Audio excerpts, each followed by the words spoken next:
Hey, and a nice warm welcome to you. Today I've got the day off and I thought about doing some street photography. However, it's a little bit cold, wet and windy, so I thought let me stay inside and let me create something indoors where I don't have to face the outside world. I know it's a little bit lazy, but that gives me a good excuse to walk you through some of my recent pickups as I enter this new era of photography. Before we start the actual bulk of the video, I'm going to go and get a nice sweet treat from the shop around the corner. So venture out with me as I go get myself a nice sweet treat so I can start my day off properly.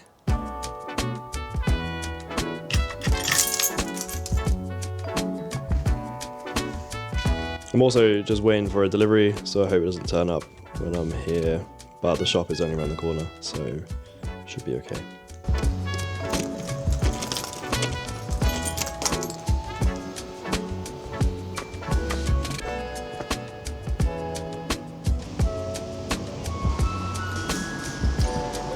Alright, so it wasn't actually as cold as I thought it was going to be, but it's still windy, and nearly at my sweet treat.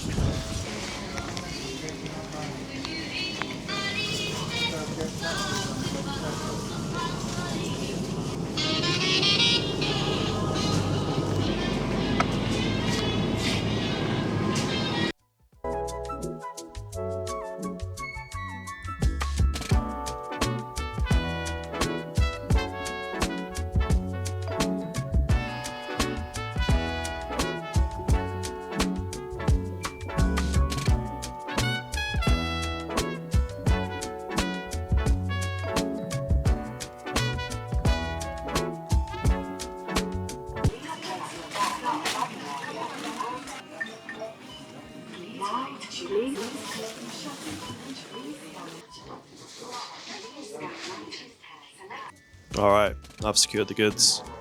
Alright, so I've just got back and I've just heard a knock at the door, and lo and behold, the package has been delivered. Perfect timing. And now let's go through some recent pickups.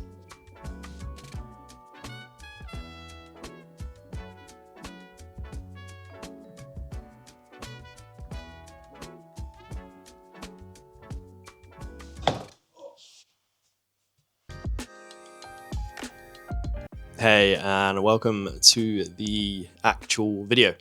And today's video is about my recent pickups. Recently, I was inspired by a single photographer and a single photo book of his. The photographer is called Sergio Lorraine, and the photography book is Valparaiso, and it is a book about Chile and his documentation. And this led me down a manic path, really, but a long winding path of research, inspiration, and a hell of a lot more. And I came to the conclusion that I wanted to connect more to photography. And photography for me started out as street photography. I really loved going out with my camera and exploring, and the travel side, and that's where I get my thrill and a lot of passion comes from exploring different countries, different cultures, and trying to document that. And street photography kind of gave me that. But more recently, I've been looking at photography and street photography as a way to express myself, and yeah, it led me to film photography. And what I love about film photography is that it kind of slows you down a little bit, and it feels, to me anyway, a little bit more connected to photography, to the art, than the digital format. So I've started my first 35mm photo project, and that is going to be an ongoing series, which I do on YouTube, and that is my documentation of that adventure. If you haven't seen it, I'll put it up here for you. It's called Nightfall, and I've released one episode, one volume at the moment. And that leads nicely into my first 35mm camera pickup, the Canon F1. Okay, so this is the Canon F1, and this 35mm film camera is a legendary camera. Some fun facts about the Canon F1 is that it was released in 1971. It was supposed to be Canon's, I guess, first kind of like true professional 35mm camera in order to rival Nikon's F lineup.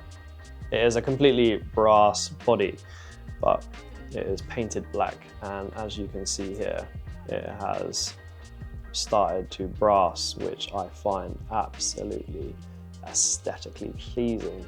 I hope that maybe one day the paint will all rub off and then I'll have a fully brass camera. It is an absolute tank and it weighs in at 1 kilograms, which is an absolute weapon.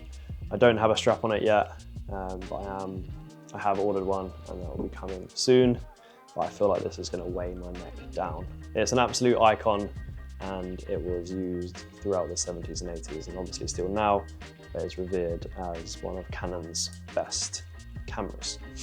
The actual body itself is fully mechanical. It doesn't need a battery to work, but the battery does work the light meter. Unfortunately, I brought this camera for a quite bargain, so the light meter isn't working. I'm not too sure whether or not I should go get it fixed or not and just have a little bit of a cleanup inside. Now, this camera is really modular and there are things you can add to this and subtract. Things that are interchangeable on this are things like the viewfinder. So this pops off and then you have a waist level viewfinder, which I find incredibly useful and incredibly aesthetic. It comes with other things like motor drives and winders, but I think I will keep it quite standard for now. That just slots back in when you're done, and then you can focus here as well.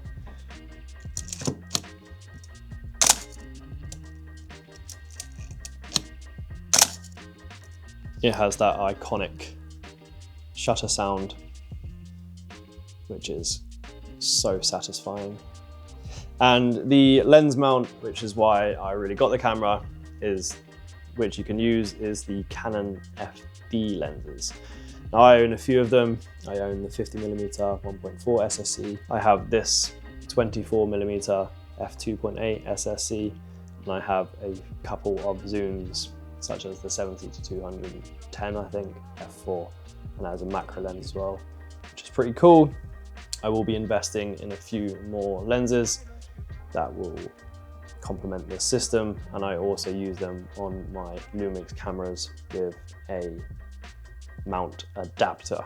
This camera was built to last, and it stands testament to Canon's engineering that is still working, and I hope to have this camera for many, many years to come. I got this off eBay, as I do with a lot of my cameras, and it seems to be in really good condition. Everything seems to be working apart from the light meter, which isn't given accurate readings. And I thought maybe in the future, if I wanted to, I can get it fixed, but for now I can use an external light meter to help me expose my shots correctly. But I really love the Canon F1, and I really loved it when I was doing my research, and I fell in love with it. Now I've got it here in my hands. The second camera on this list is something different. It is not of legendary status like the Canon F1, but it probably has its own little cult following. And that camera is the Minolta Maxxum XT SI.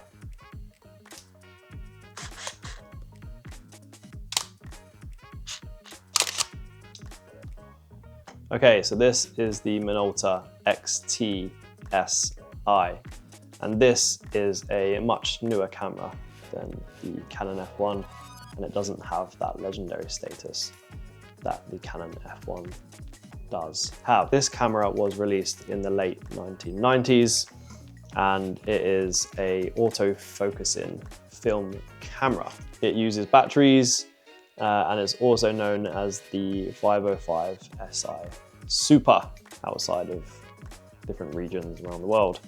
I guess this is a more fun camera to use, but it does have some cool, I guess, pro level features on the camera. What I really love about this camera so far, I mean, I haven't film tested it, but it is so lightweight. It does not weigh nearly as much as the Canon F1. It's quite compact. It seems like it's just going to be really easy to handle, and it's definitely a more modern film camera. It has a load of cool features. It has aperture priority, it has shutter priority. You can also use it in manual. It has different subject programs such as macro or landscape that you can use. It comes with a integrated flash, which I find really cool. It also has cool little features such as the panorama mode, and you can also take double exposures on here by clicking a little button somewhere. I'm not too sure where it is, to be honest with you, just yet, as I haven't used it. I haven't been out with it. The lenses that I use is A-mount, so the lenses are incredibly affordable, and that is the reason why I got this, to be honest with you. It's a fun little affordable film camera which I can take out with me and not worry too much about it breaking. And yeah, just have some fun. Photography is about having fun, art's about having fun, and yeah, that's what this camera's for. I did pick this film camera up for its bells and whistles and for a few of the gimmicks that it has, such as the panorama mode, which isn't a true panorama mode, such as the X-Pan, but it's something different and something fun to use for film photography. So those are my two new 35mm film cameras. The Canon F1 for maybe more serious photography, more serious work, I guess. Within the 35mm realm, the Minolta XT-SI for a little bit more fun, but I'm sure that it will produce some cracking images anyway. It's always helpful to have a fun little camera to use and not have to worry about it breaking too much. It costs so little.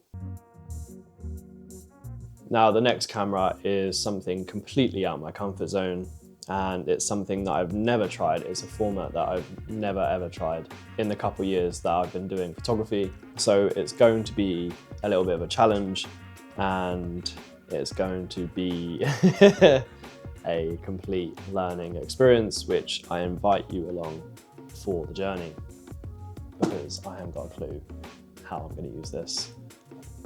So the third camera on this list has actually just been delivered. If you were watching earlier, it's just dropped off by the post lady. It's really cool. So it's going to be a little unboxing as well. And yeah, let's, I'm just gonna grab a knife. We're gonna open this and check out the state of this camera.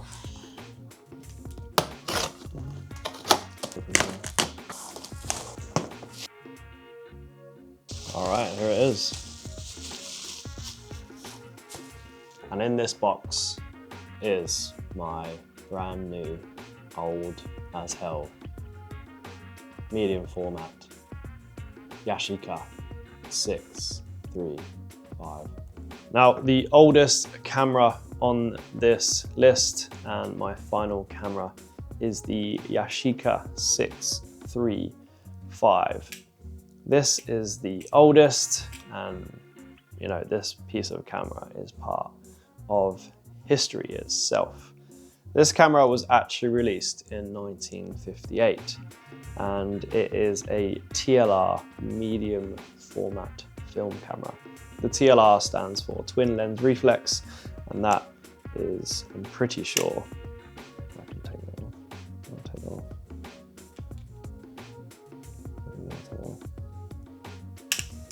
I'm gonna try and take it off. I don't want to break it.